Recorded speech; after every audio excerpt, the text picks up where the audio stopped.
पाण्याचा प्रवाह हा जोरदार आहे आणि या पुलाखाली एक नागरिक वृद्ध नागरिक आहे तो अडकून पडलेला आहे। एनडीआरएफच्या जवानांकडून त्या नागरिकाला वाचवण्याचे शर्थीचे प्रयत्न केले जात आहेत। पूल कापण्याचे प्रयत्न होत आहेत। त्याचबरोबर एक क्रेन देखील या ठिकाणी आणण्यात आलेली आहे। या क्रेनच्या सहाय्याने पुलाचा हा जो सापळा आहे तो उचलण्याचा प्रयत्न केला जातोय आणि या नागरिकाला सुखरूपपणे बाहेर काढण्याचे शर्थीचे प्रयत्न आता एनडीआरएफच्या जवानांकडून केले जात आहेत। आपण पाहतोय नदीचा प्रवाह प्रचंड वाढता आहे आणि या वाढत्या प्रवाहातनं या नागरिकाला वाचवणं, या सगळ्याच नागरिकांना वाचवणं खरं तर शर्थीचं आहे आणि तेच शर्थीचे प्रयत्न सध्या एनडीआरएफ कडून केले जात आहे। सध्या क्रेनच्या माध्यमातून आता हा पूल जो आहे तो वर उचलला जाणार आहे आणि त्यानंतर या ठिकाणी एक्झॅक्ट किती लोक अडकलेले आहेत ते स्पष्ट होणार आहे। दरम्यान सध्या आपण पाहतोय नदीचा प्रवाह वाढतोय आणि या वाढत्या प्रवाहातनं या नागरिकाला वाचवण्याचे शर्थीचे प्रयत्न एनडीआरएफ कडून केले जात आहेत। हा वृद्ध व्यक्ती आपण पाहतोय त्यांनी देखील पुलाच्या भागाला घट्टपणे पकडलेला आहे। एनडीआरएफच्या जवानांचे पाय या व्यक्तीला एक आधार म्हणून त्या ठिकाणी आहेत। त्या पायाला पकडून आपला जीव वाचवण्याचा प्रयत्न हा व्यक्ती करतोय। प्रदीप कापसे यांच्याकडे आपण जाणार आहोत। प्रदीप, एक व्यक्ती या ठिकाणी शर्थीचे प्रयत्न त्या व्यक्तीला वाचवण्याचे केले जात आहेत। तो व्यक्ती एनडीआरएफच्या जवानांच्या पायाला घट्ट पकडून आहे आणि कुठल्याही परिस्थितीमध्ये त्या व्यक्तीला बाहेर काढायचं काम आता एनडीआरएफच्या जवानांसमोर एक आव्हान बनून बसलंय।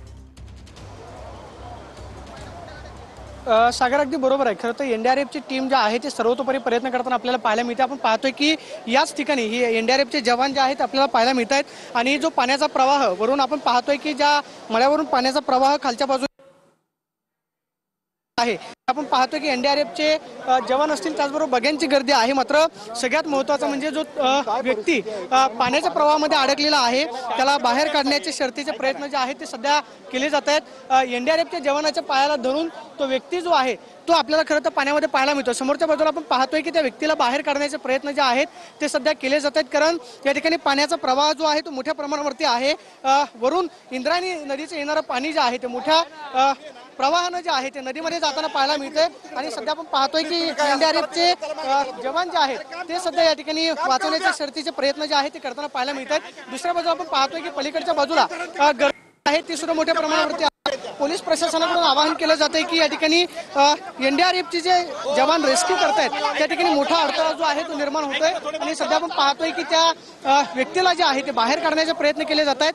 पायाला धरून जो व्यक्ती जो आहे तो या ठिकाणी आपल्याला पाहायला मिळतो आणि या सगळ्या नागरिकांना जे आहे ते जे या पाण्याच्या प्रवाहामध्ये अडकलेले होते त्यांना बाहेर काढण्याचे सध्या शर्थीचे प्रयत्न जे आहेत ते केले जात आहेत। सगळ्यात महत्त्वाचं म्हणजे पाण्याचा प्रवाह जर आपण या ठिकाणी पाहिला हे आपण पाहतोय की वरून येणारं जे इंद्रायणी नदीमध्ये पाणी पाहायला मिळतंय त्याचा प्रवाह मोठ्या प्रमाणावरती आहे। त्यामुळे पोलीस प्रशासनाकडून आवाहन केलं जाते की गर्दी या ठिकाणी मोठ्या प्रमाणावरती वाढते, त्यामुळे प्रशासनाला सहकार्य करा अशा पद्धतीचं आवाहन या ठिकाणी केलं जाते। जे स्वयंसेवक या ठिकाणी मदत कार्यामध्ये मदत करतायत त्यांना या ठिकाणी मोठ्या प्रमाणावरती अडथळा जो आहे तो निर्माण होतोय, त्यामुळे आपण या ठिकाणी सहकार्य करावं ही मागणी केली जाते। मात्र आतापर्यंत ज्या नागरिकांना त्यांना सध्या रुग्णालयामध्ये जे आहे ते उपचारासाठी दाखल करण्यात आलेलं आहे। ॲम्ब्युलन्स असेल, अग्निशमन दलाच्या गाड्या असतील, हे सगळे घटनास्थळावरती दाखल झालेले आहेत।